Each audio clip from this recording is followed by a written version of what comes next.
আর সৎ চিন্তায় নিমগ্ন হোক, জ্ঞানের অধিকারী হবে আর আনন্দ পাবে।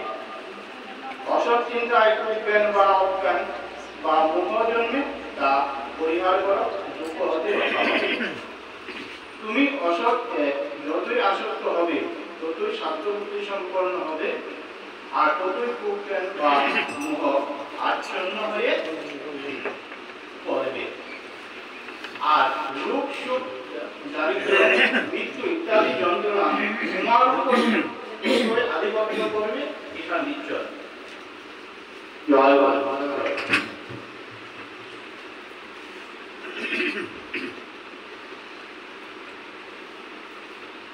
নারী নীতি বিবাহে পরলোক ও প্রতিলোক।